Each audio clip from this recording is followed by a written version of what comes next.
Neste episódio do Efeito Sanchez, Rick mergulha em temas polêmicos e atuais. Ele analisa a possível divulgação dos arquivos de Epstein, um assunto que gera controvérsia. Rick também discute as especulações sobre um acordo de paz com a Ucrânia. A convidada Radhika Desai, professora da Universidade de Manitoba, traz sua perspectiva.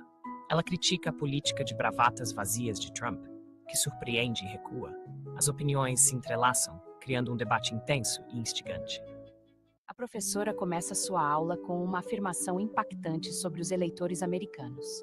Ela explica que os eleitores não são facilmente enganados por promessas vazias. Donald Trump, segundo ela, terá que enfrentar as consequências nas próximas eleições. A professora destaca que Trump não mudará sua política sobre a riqueza do povo. Ela acredita que suas decisões sempre priorizarão seus próprios interesses. Radhika Desai, professora da Universidade de Manitoba, analisa as tensões na América Latina. Ela acredita que Trump não invadirá a Venezuela devido ao terreno difícil. Radhika menciona que o exército americano não é eficiente em áreas acidentadas. No entanto, ela afirma que Trump pode bombardear o país por prazer. Rick e Radhika concordam que isso não beneficiaria Trump de forma alguma. Eles discutem como isso poderia afastar a América Latina da Rússia e da China. As bombas, segundo eles, podem ter o efeito oposto do desejado.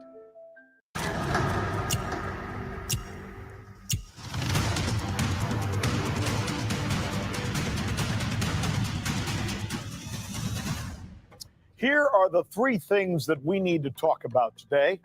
The Epstein affair is about to be out in the open. Republicans have failed to protect the president and other very powerful people from keeping the files private. We now have more details on the talks between the Russians and the Americans to end the Ukraine war, with or without Zelensky's consent, and with or without the EU's consent. How about that? And one of the reported details of this plan is to have the Russians keep what they've already taken or liberated. What about Crimea? I'll tell you about that. There's news there too. This is the Sanchez effect. Let's do it.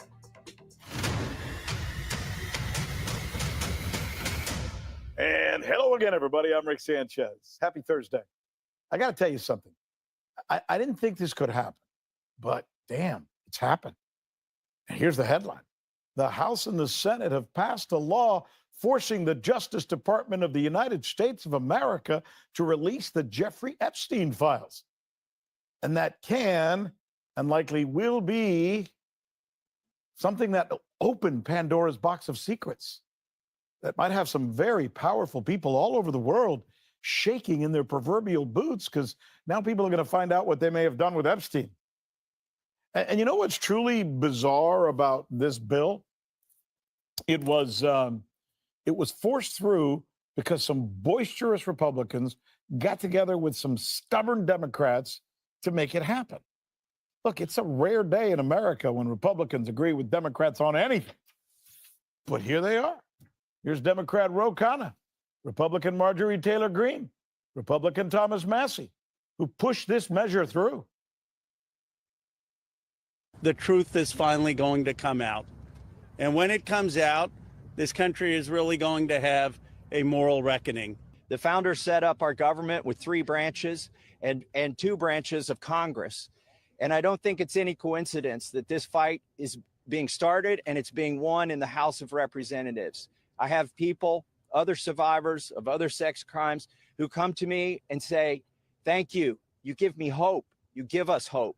There is hope here. This only became possible today because the American people, whom we serve as representatives here in Congress, demanded that this vote happen, and they put more pressure on every single elected politician in this city than has ever been put on them.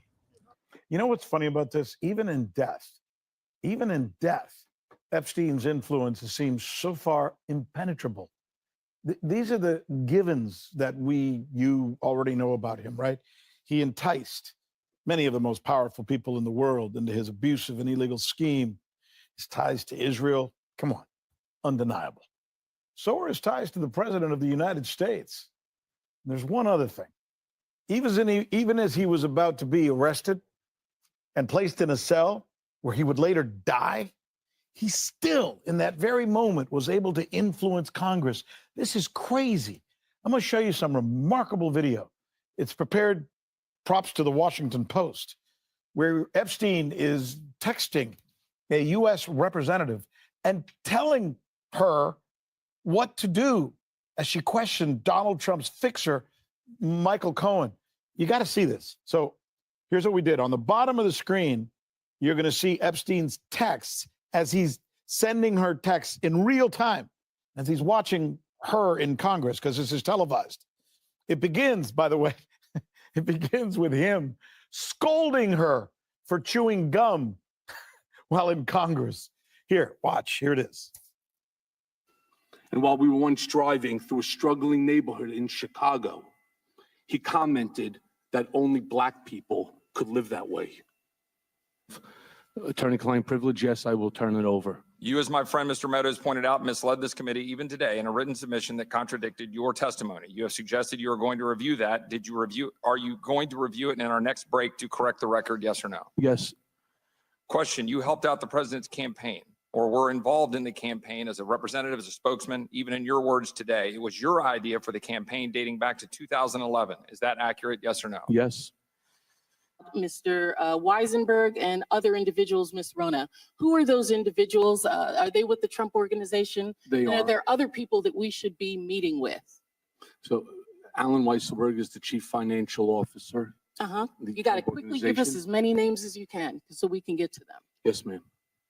As Ms. Rona, what is Ms. Rona's position? Rona Graff is the Mr. Trump's executive assistant. And would she be able to corroborate many of the statements that you've made here? Yes, her office is directly next to his, and she's involved in a lot that went on. Good work. Did you see that? Good work. He's coaching her, telling her what to say and what to do. How amazing is that?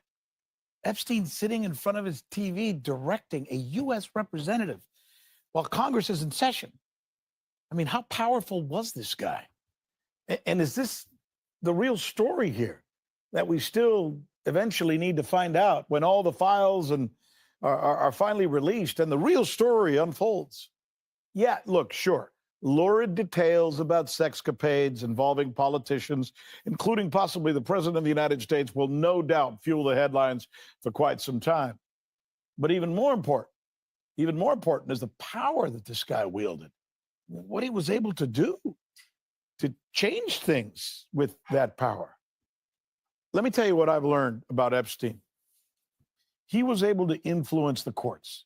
He was able to influence Congress. He was able to influence the Senate. But he didn't do it the normal way. You see, the normal way is just to bribe those people or blackmail those people, right? No.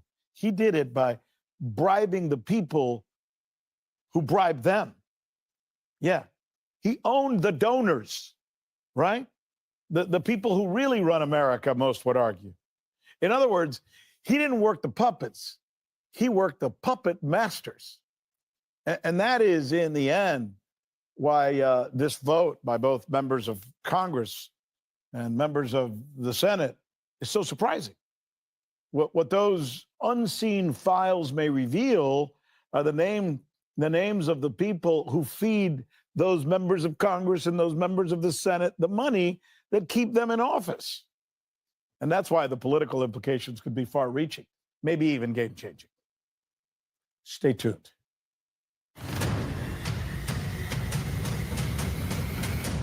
We're learning more today, learning more about these negotiations that have been taking place between the Russians and the Americans.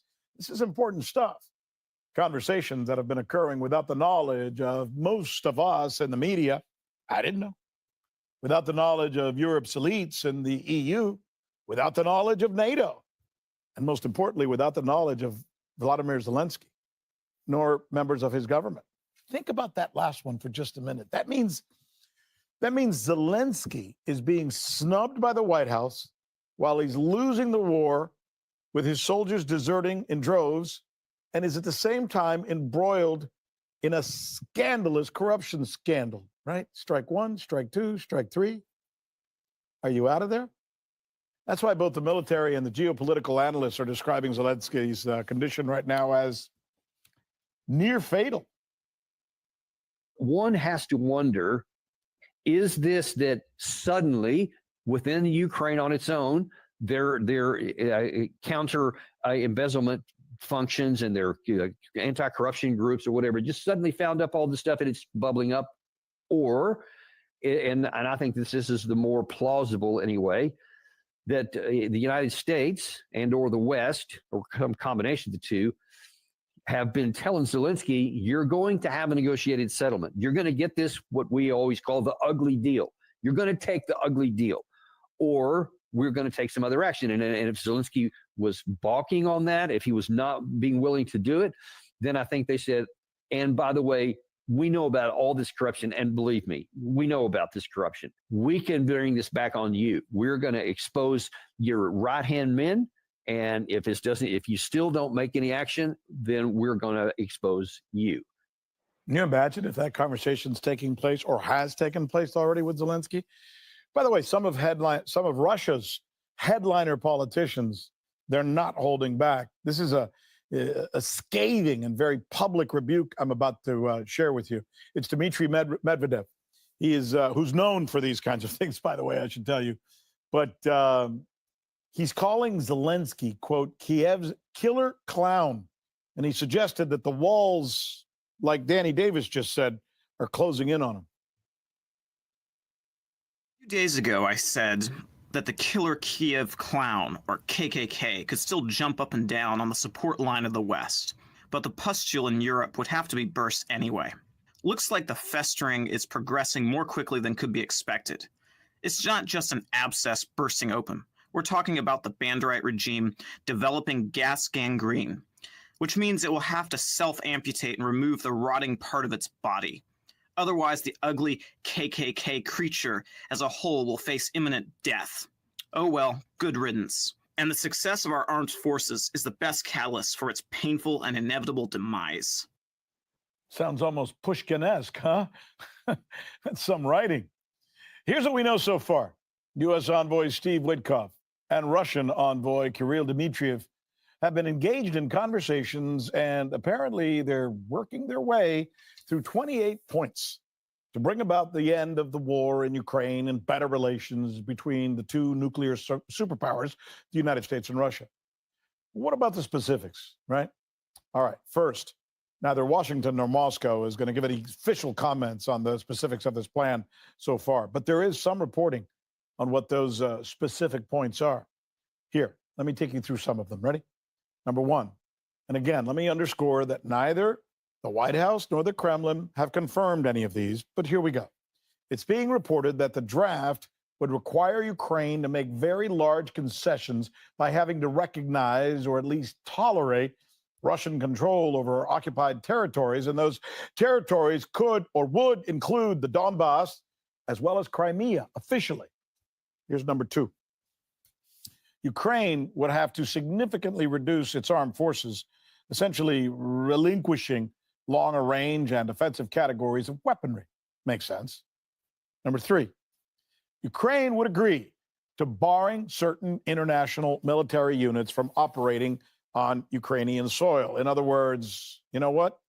Can't have the Brits and the Parisians and the Germans soldiers in Ukraine pointing their missiles at Moscow.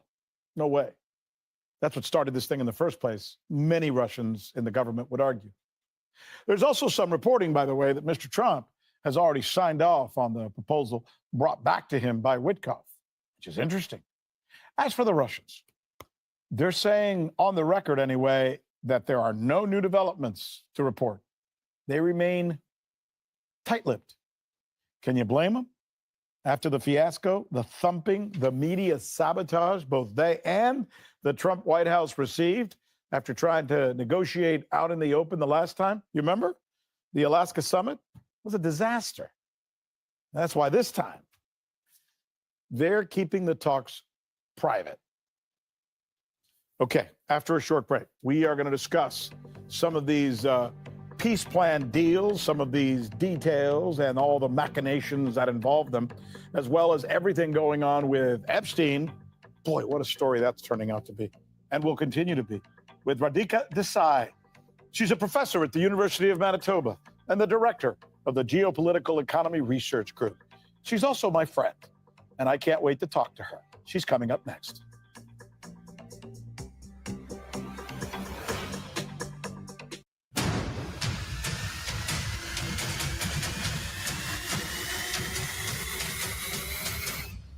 Let me tell you about Radhika Desai, my next guest.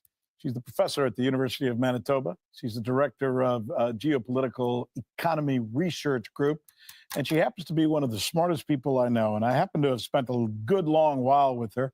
We had a few lunches, a few dinners, maybe even a few adult beverages while we were together there in Valdai. And it was really a wonderful experience for me because she has a real understanding of how the world works in many ways. And she's good enough to join us now to talk about some of the things that are taking place in the world. I guess, well, first of all, good to see you, my friend. Great to see you, even if you're being too kind. No, you, right? As they say in the movies. I think that was De Niro, by the way. So let's start with what I started with. What do you make of this development in the United States? I kind of thought that they would be able to bury the Epstein thing because the people who want it buried are much more powerful than the rest of us. But somehow, enough people in both parties, I mean, you got to give, Marjorie Taylor Greene credit. She really pulled this thing off. A lot of people thought she was a bit of a Looney Tune, but I mean, she's fought hard, and I think she's been on the ethical side of this thing. And between her and Massey and Khanna, I think they did a hell of a job bringing this thing out. What are your thoughts? The way you put it actually just made me think of something very fundamental. The election of Trump himself is a sign that the American ruling class, the most powerful people in the United States, were losing their hold on power. That is because if their hold on power was intact, you wouldn't have had an outsider like Trump come in and essentially win an election. Now, so that's the first thing. Second thing is that, of course, Trump could only win the election by making all sorts of promises to ordinary people, that he was going to make America great again, and he was going to release the Epstein files. So he had campaigned on this. And I guess what you're looking at is a situation in which the MAGA people, anyway, who have been campaigning for this, they are basically saying to Trump, look, if you don't do this now, you're going to face electoral disaster. And remember also that this has occurred in the aftermath of the series of election defeats that the Republicans suffered just recently, just last month. And I think that is very significant. I think that, Trump can go around saying inflation is down and grocery bills are down when in fact they're going up because, he can say whatever he likes, and he does say whatever he likes. But when the polls show, when the real voting shows, not just the opinion polls, but when the real voting shows that things are going wrong, then Trump has to sit and Trump has to sit and listen, because his whole claim to the presidency relies on the fact that unlike the Bidens or the Obamas or the Clintons or the Harrises, I can win elections. And so that's what he's doing. And I think in the larger scheme of things, we're also looking at a situation in which more and more people are asking, have we already seen peak Trump? That is to say, Trump has peaked, and from now on, things can go downwards. Because ever since his inauguration here, in fact, ever since his election, he has subjected the United States with, a barrage, never-ending barrage of announcements, surprises, executive orders, actions, and their reversals. And I mean, he's kept the whole world entertained. But I think now the contradictions are going to mature, and then the proverbial shit is going to hit the fan, because he's facing reversals, not just on Epstein. He's had, the electoral losses. He's had the Supreme Court is going to rule on tariffs. China has faced him down, all sorts of legal challenges to his executive orders. The British are no longer cooperating with him on Venezuela. I mean, things are beginning to go unravel. Yeah. I'd love to get your opinion on this. I was thinking about this. Like you, I hear something and then it makes my mind go 50 miles an hour. And I think through it and I go, wait a minute. You know what I think Trump's problem here is? it's not just Epstein alone. It's the fact that there are two guilty parties that everyone is tying to Epstein, right? One of them is powerful people, including the President of the United States, and the other one is Israel. So Trump is in a box with Israel. So he's kind of getting a double whammy from the American people because nobody in America right now likes Israel. They're very anti-Zionist right now, especially in his party. The Republican Party is worse than the Democrats when it comes to this issue. So he's tied into this bow with a knot around Israel and Epstein together. And I think that really is, I would bet that's damaging him. What do you think? And you know, in a certain sense, the fact that Tucker Carlson interviewed this guy Fuentes is a symptom of the fact that MAGA is interested in this sort of stuff. And well, I can understand why they're interested in this kind of stuff. I mean, to be fair, as a journalist, everything that I've looked into, everything that I've researched, every source that I have spoken to has proved to me that Epstein was heavily associated with Israeli intel and may very well have been working at their behest to blackmail people, to get information, and to influence powers, not just only in the United States, but also in Canada and in Great Britain and in several other countries. That's a hell of a thing. Absolutely. So at this point, what do you think Trump has to do to be able to, or can do, to rid himself of this Epstein malaise that he seems to be going through? Well, I think that, you know, we are going to see some really interesting outcomes now, or really interesting developments, shall we say, because as you say, that Trump's plan is unraveling, and his plan was always based on all sorts of illusions. By the way, remember also that another reversal he's faced is that he didn't get the Nobel Peace Prize, and he's still angling for the same. But anyway, Trump's plan was that, you know, he will, you know, his whatever he does will somehow work out. Not that he had any coherent plan around it, but of course, precisely given that his plan was so flimsy, and it had to be flimsy because any serious plan to address the problems of the United States would have involved tackling the very power structure to which Trump himself is very devoted. In that, he's no different from Biden or Harris or what have you. So since he's not going to do that, he has made all sorts of shows. I'm going to impose tariffs. I'm going to make peace. I'm going to deport immigrants. And all of this is coming back at him. So now Trump has a choice. He can either double down or he can reverse course. Of course, anything straightforward is practically impossible for Trump. So I think what you're going to witness is a situation in which Trump, who, as you know, he says that, you know, grocery bills are down when they're manifestly not. He will continue this effort to try to claim that things are going his way, no matter how great the counter evidence. And eventually this will only lead him to irrelevance. You know, I mean, I don't think he's going to give up his attempt to try and make, because he has got no other act. That is the only thing that's Trump's signature style, right? Is to say everything is going well and so on. So I think I think he will continue doing that. But American voters are not dumb. They have been watching. They have been looking at what's going on. They can look at their pocketbooks. They can look at what's going on their TV screens. And I think that they have already delivered Trump a message, and they'll probably deliver another, a rather sad one come next November.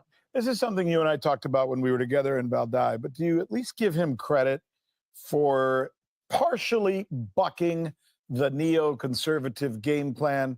Obviously, he has not done that with Israel. I give you that. And if he is going to do what he says he's going to do in Venezuela, that is definitely coming from the first chapter of the neocon playbook. But in other areas, I've seen that he's actually bucked them somewhat. Seems to be bucking them now. I think he just got rid of Kellogg, who was the guy who was going to be handling Ukraine, who was like another Biden.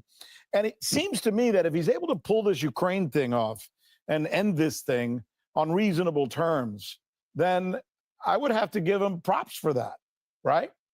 Well, Yeah, okay. I mean, look, I don't think Trump is interested either in the neocon plan or any plan. Trump is interested in looking as though whatever he did worked. That's the first thing. So in that sense, I think that if he has pulled back on certain, he has moderated his position, fine. I mean, that is exactly what Trump does. Remember the expression taco, Trump always chickens out. I mean, he tried to apply tariffs, but then when all sorts of affected constituencies revolted, whether they were the countries concerned or the American business people or whatever, then he cut the tariffs back. So you've had this strange tariff show on again, off again. So Trump is constantly doing reversals. As I said, that is his style. But the point is that he wants to make it look as though it's not a reversal, that he's doing fine. So that's the first thing. Secondly, you mentioned this peace plan that is allegedly in the works, the Ukraine peace plan. And I suspect that unless, the Russians have basically said that nothing has changed in their position since Alaska, since forever, quite frankly, since the beginning of the special military operation, for that matter. So they're saying nothing has changed. So then how is he going to pull it off unless he concedes everything to the Russians, which until recently he was not willing to do? Remember, just a few weeks ago, he was imposing, threatening India and China and Brazil for buying Russian oil, and he was going to impose secondary tariffs and what have you. These are so he at that point he was annoyed with President Putin for not coming to some sort of negotiated settlement. But the fact is, Putin's position has not changed. So it will now, if he achieves this peace deal, it will be essentially agreeing with the Russian position, which will of course put the Europeans' noses out of joint. And of course, Zelensky, well, you already mentioned that what a pickle he's in, or what a series of pickles he's in. So, I mean, his political life is now probably in its last days, but we'll have to see about that. That's why I think Trump might be able in this. Well, let me rephrase that.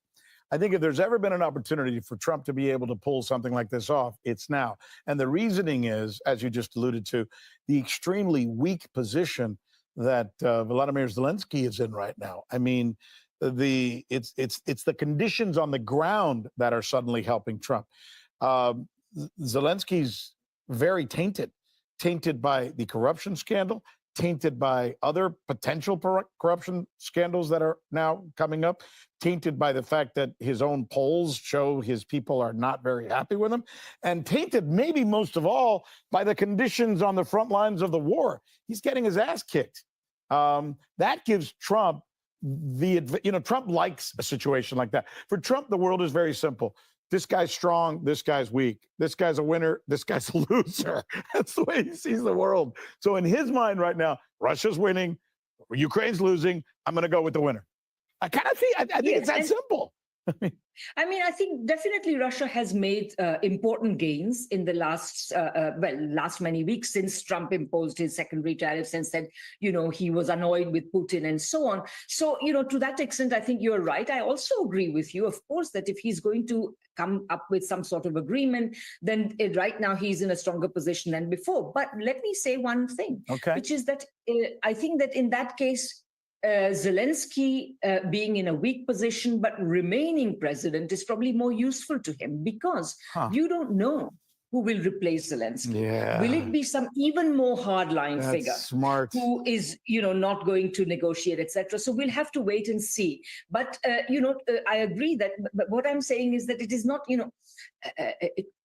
the Russian position has not changed in a long time. So what I'm saying is that Trump has gone in and out. So yes, he has today been annoyed with Zelensky. Tomorrow he has been annoyed with Putin and so on. So he has kind of done this yo-yo on this matter as well. And now his officials are talking so far, at least as far as I know, the White House had not said that they are backing this or anything. They're saying, let's see what's happening. I think Vance said something about, there being, they're waiting and watching or something. So we'll just have to see how it operates. But if the Russians stick to their position that, our position will not substantially change, then it will be a peace deal in which Trump will have finally come to the realization that the Russian position is the one to go with, etc. But so far, he has not done that.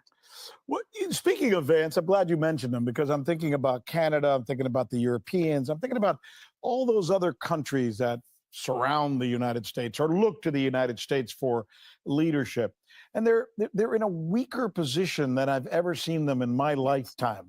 I'm seeing things out of Germany, out of the EU in particular, out of France. Their leaders are barely respected. Their people are on the streets. Their inflation levels are through the roof. Their wages are down. I mean, you know, I could go on and on. It's a really tough time. I've heard Mearsheimer. I've heard McGregor. I've heard other people that I follow, you know, sometimes they're right, sometimes like they're wrong, like all of us, but saying, you know, the demise of these elitists in Europe and these other countries is almost a destiny. Like it's going to happen. It's just a matter of time. Yes. Do you agree? Yes, I entirely. I mean, I think, you know, take Mark Carney. I mean, just a few months ago, he won a very thumping election victory. And already people are being very critical of Carney in Canada for essentially not being able to deliver anything, you know, on, you know, he said he was going to stand up to Trump. There is very little evidence that he's doing anything of the sort. In fact, he even tried to, you know, he essentially tried to make nice with Trump in the aftermath of this Ontario premier posting this ad about tariffs and so on. So anyway, what I'm trying to say is that he's definitely not able to do this. I think the European, absolutely, they are extremely unpopular governments, and we will again have to see, you know, what's coming up. But at the moment, their positions, I mean, in a certain sense, actually, their addiction to the war. I mean, my position is, you know, why is Europe addicted to this war in Ukraine? I think they're addicted to the war in Ukraine because that's the only way in which they can shore up what little support they have and try and use the war as an excuse to shut down and discredit the opposition and so on. But absolutely, they're in very deep trouble. You know, I'm just wondering your thoughts, since it's our part of the world, yours and mine, North America. What do you think of all this tomfoolery taking place with the threats against Venezuela and Colombia and blowing up boats at sea? You've seen some of this stuff manifest itself. The pictures are pretty weird. And you and I both know that if you're going to look for problematic drug cartels and serious drug traffic in this world, there's a hell of a lot better places to start than Venezuela. Absolutely. So first of all, I would say that the whole premise for Trump's actions against Venezuela, the massing of military hardware in the Caribbean basin, all of this is done on the basis of an excuse which is completely flimsy. I mean, even if it were true that Maduro is the head of this cartel that Trump says he's the head of, and that he's running some kind of drugs in Venezuela, I mean, the mainstream press, I mean, one of the great things about living at this time, of course, is that a lot of the truth is being told. You know, when thieves fall out, they tell the truth about one another. So the Democratic, you know, establishment press is telling the truth about Trump, and Trump folks are telling the truth about the Democrats. So this is really interesting. But anyway, so the mainstream establishment press has actually said that there is, you know, it is, in terms of international law, it is completely illegal. Trump has already essentially killed, assassinated dozens of people in the name of this. And that's why the British, fearing that they may be held to account for their complicity with these killings, they have said we are no longer going to exchange intelligence with the United States on this matter and so on. So that's one thing. The other thing is that I'm not sure, you know, everything, you know, a lot of people fear that Trump will invade Venezuela. I don't think it's going to be that easy to invade Venezuela, because although the Western press keeps saying that, you know, oh, Maduro is, you know, losing support, and, you know, the army is not able to recruit people and so on, the Venezuelan army is deeply behind the Bolivarian revolution. I mean, it's a Bolivarian process, whatever you want to call it. So they, and I think that, you know, the United States has never been particularly good at boots on the ground anyway. So I think that the worst that will happen, and I'm not saying this is a small thing, but Trump will bomb Venezuela, perhaps. He certainly likes bombing places.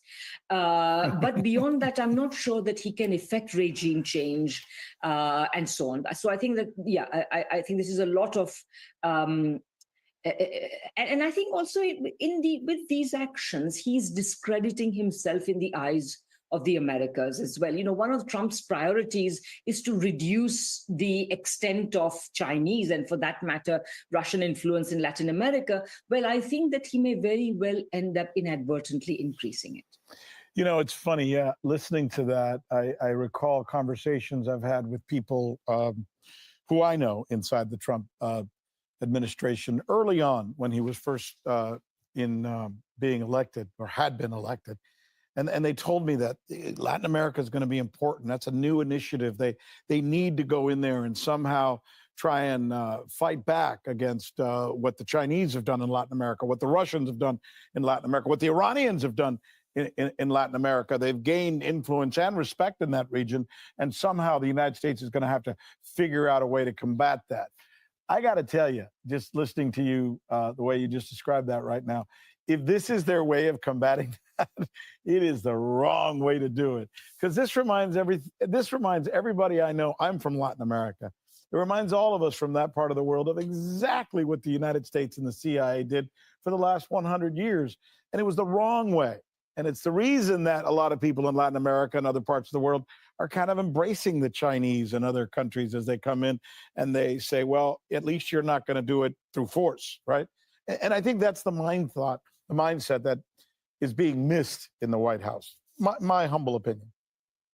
And there is another thing, one of the things that I've always emphasized is that, Trump's aggression, I mean, apart from this deployment in the Caribbean, it has mostly been economic.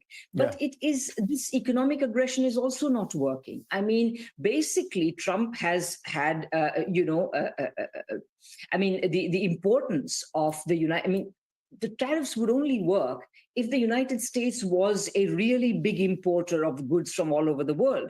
But the position of the United States in world trade has declined. I mean, once upon a time, it was importing a quarter of all the world's goods.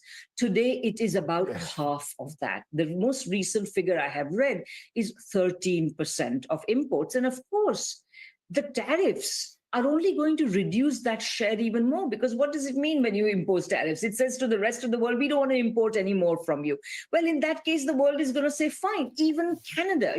I used to say that, given the relatively low a share of the US, US is still the largest importer, but, it's not huge. But given the share of the US in world imports, only Canada and Mexico are really, the United States has sort of got them by the throat. Everybody else can survive the shock, the trade shock that the tariffs will give. I would say that, but now I see that even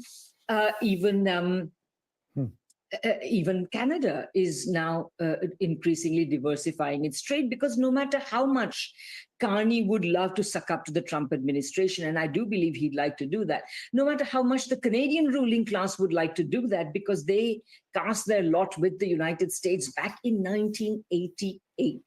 Even though lots of people were saying we are already too dependent on the United States, we ought to diversify our trade. So, for nearly 35 years later, they are now learning the bitter lessons of having done that. But at least now that lesson is sinking in. And, at the end of the day, what are Canadians going to do? What are Canadian businesses going to do except find markets elsewhere? Makes sense. Radhika Desai, you are wonderful. Thank you so much. I always appreciate a conversation with you. And by the way, we got millions of people watching us right now. If there's anything that you'd like to share with them, or if you want to tell them how they can get hold of you, or where they can read what you write, or whatever it is you want to do, please, this is your moment. Sure, they can go to my website, radhikadesai.com. That's great. Thank you, my dear. Always good to see you. Okay, thanks. Bye-bye. Bye-bye. Thank you so much. Well, I'll tell you what, so many of you have listened to conversations like the one I just had with Radhika, the professor, or with John Kovalik yesterday, and you're sharing your opinions, and I'm glad you are. So let's start with the imperialist. He's wondering, Why should Russia agree to a deal with the United States when the U.S. has proven to be unreliable liars on these matters? That's not a bad question. Not a bad question at all. Patino SNDR says, I say this with regret.